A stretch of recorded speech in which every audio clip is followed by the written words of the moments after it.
Yung mga naglo-low carb, di ba yung mga high carb, sugar ang kanilang energy, carbohydrates ang energy.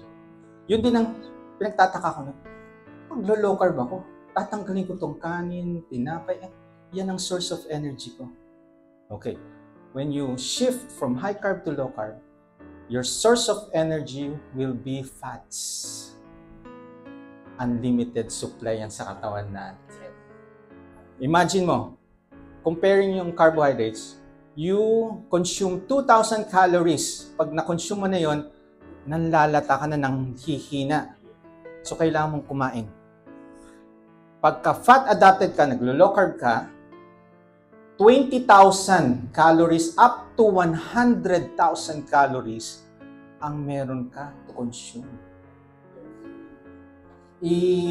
Bibigyan ko ng example yung training ko. Before an Ironman, nagka-training ako sa Subic. We do 2 km swim muna, then magbabike, 100 km bike sa Subic. May mga kasama ko, hindi low carb. Mga kakanin, no? Tinapay. Okay. Ang bibilis nila ng umpisa na. Sa swim na sabayan lang kami. Pagdating ng bike, wow! Boom! Naiwan ako. Pero sa Subic, nag-iikotan lang yan. So, makikita ko sila, makakasalubong ko. First kilometer yan. Pagdating ng 70, napapansin ko, lumalapit na ako. Pagdating ng 90 kilometer, may paahon yun. 90 kilometer, nanlalata na sila. Ako para akong choo-choo train. Habang tumatagal, nasusustain ko yung energy. Energetic pa rin ako. Sila, naghahanap na ng hindi kanin. Mahirap magkanin sa bike. Chocolate bar. Tatakbo pa kami. So, naiiwan nila ako, yes, sa umpisa, kasi energetic pa sila eh. Kaso naubos yung energy nila. Ako, medyo may ano pa ako nun. So, may reserve energy. Yung fats ko ang naging energy ko. Kaya kahit na pagdating na 90 km, 100 km, full of energy pa rin ako. Yun ang benefit ng low carb.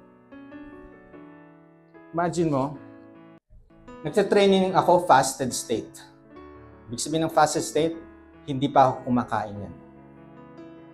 I do races. Nung full Ironman, I did a race, fasted state. 13 hours lahat yun total. 13 hours. Lahat ng training ko, lahat ng race ko, fasted state. Ibig sabihin, wala pa akong kinakain nun. Salt stick, yun lang. Electrolytes, yun lang. Sa exercise, fat adapted, fat ang energy, unlimited supply yan. Kaya mafe-feel mo, ang problem ko sa mga patient ko, mga patient ko na nag-low carb first time, Doc, sobrang energetic ako. 1 a.m. ako natutulog. Namlamlansya pa ako, Doc, grabe. Hindi ako napapagod. Sabi ko, no, Mami, stop. Mali po yan. Bawal magpuyat. You need to sleep early. You can wake up early, ituloy nyo yung ano. Pero, hindi po ganyan ang low carb. Pagdating ng 9 to 10, dapat tulog na po tayo. Akala nyo lang energetic kayo. But if you still do yung pagpupuyat, 1 night, 2 nights, 3 nights, 4 nights, pansinin nyo, nagkakasakit na kayo. Pagpupuyat, it will decrease your immune system. So kahit na umiinom kayo ng mga supplement, vitamins, pag palagi kayong puyat, darating pa lang nagsisipon na kayo, nakakapulmonya. Huwag po. Okay?